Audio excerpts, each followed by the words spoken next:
स्नेहा पाटोळे। आज आपण माहिती घेणार आहोत नाशिक जिल्ह्यातील वणीच्या सप्तशृंगी देवीची। आदिशक्ती पीठातील हे प्रमुख पीठ नाशिक पासून 77 किलोमीटर अंतरावर वणी जवळ आहे। देवी असलेला डोंगर साधारण 5000 फूट उंच आहे।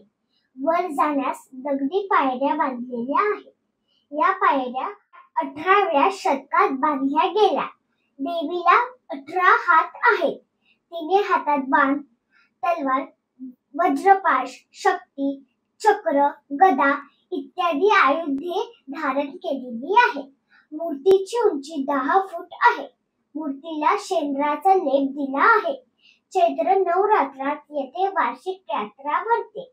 मंदिराच्या पायऱ्या चढताना प्रथम गरुड, शीतलातीर्थ, कूर्मतीर्थ आणि गणेशांच्या भव्य मूर्तीचे दर्शन घडते। माझे व्हिडिओ आवडत असतील तर नक्की लाईक करा, शेअर करा आणि चॅनल सबस्क्राईब देखील करा। आणि हो, मित्रमंडळींना पण सांगा। पुन्हा भेटूया लवकर।